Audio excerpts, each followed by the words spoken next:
हिमालय की गोद में बसी एक छोटी सी पहाड़ी गांव में एक पुरानी हवेली थी। इस हवेली को लोग भूतिया हवेली कहते थे।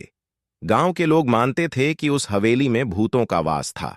कई लोगों ने वहां अजीबोगरीब आवाजें सुनी थीं, कुछ ने तो डरावनी आकृतियों को भी देखा था।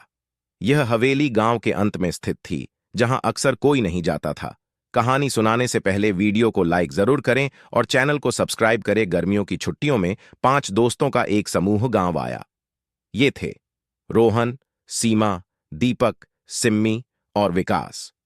इनकी उम्र 20-22 वर्ष की थी। ये सभी बड़े शहर से थे और एडवेंचर के शौकीन थे। उन्हें इस भूतिया हवेली की कहानी में बड़ा मजा आया। उन्होंने तय किया कि वे इस रहस्य को सुलझाएंगे और हवेली के अंदर रात बिताएंगे। शाम को दोस्तों ने हवेली की तरफ रुख किया। हवेली के आसपास के पेड़ पौधे सूखे और बंजर लग रहे थे। हवेली का दरवाजा टूटा हुआ था और अंदर घना अंधेरा छाया हुआ था। दीवारों पर धूल की मोटी परतें और जाले थे।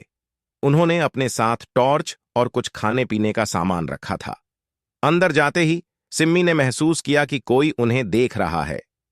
उसने यह बात बाकी दोस्तों को बताई, लेकिन सभी ने इसे उसका वहम समझा। रात के गहराते ही हवेली के अंदर अजीब अजीब आवाजें आने लगीं।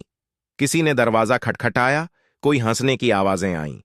दीपक ने जब अपनी टॉर्च की रोशनी चारों तरफ घुमाई तो उसे एक परछाई नजर आई। उसे लगा कि ये उसकी ही परछाई होगी, लेकिन जब उसने दूसरी तरफ देखा तो कोई भी नहीं था। अब तक सभी दोस्तों को डर लगने लगा था। सुबह होते ही रोहन ने गांव के बुजुर्गों से हवेली की कहानी जानने का फैसला किया। उन्हें पता चला कि कई साल पहले उस हवेली में एक राजा और उसकी रानी रहा करते थे। राजा एक निर्दयी शासक था और अपनी प्रजा पर अत्याचार करता था। एक दिन प्रजा ने विद्रोह कर दिया और राजा को उसकी ही हवेली में मार दिया। मरने से पहले राजा ने श्राप दिया था कि जो भी इस हवेली में आएगा उसे चैन से जीने नहीं दूंगा। तभी से इस हवेली में अजीबोगरीब घटनाएं होने लगीं। रोहन और उसके दोस्तों ने तय किया कि वे एक रात और हवेली में बिताएंगे और सच का पता लगाएंगे। इस बार उन्होंने कैमरे और रिकॉर्डिंग डिवाइस साथ लिए। जैसे ही रात गहरी हुई, उन्हें फिर से वही आवाजें सुनाई देने लगीं। लेकिन इस बार उन्होंने आवाजों का पीछा किया और देखा कि हवेली के अंदर एक गुप्त दरवाजा था। दरवाजे को खोलते ही उन्हें एक पुरानी तिजोरी मिली। तिजोरी के अंदर राजा की डायरी थी। डायरी में राजा ने अपने अत्याचारों और श्राप की कहानी लिखी थी। साथ ही उसने लिखा था कि उसका आत्मा तब तक हवेली में भटकती रहेगी जब तक कोई उसके पापों का प्रायश्चित नहीं करता। दोस्तों ने फैसला किया कि वे राजा की आत्मा को मुक्ति दिलाएंगे। वे गांव के पुरोहित के पास गए और उनसे इस समस्या का समाधान पूछा। पुरोहित ने कहा कि राजा की आत्मा को मुक्ति दिलाने के लिए हवन और पूजा करनी होगी। दोस्तों ने पुरोहित की मदद से हवेली में हवन किया और राजा की आत्मा के लिए प्रार्थना की।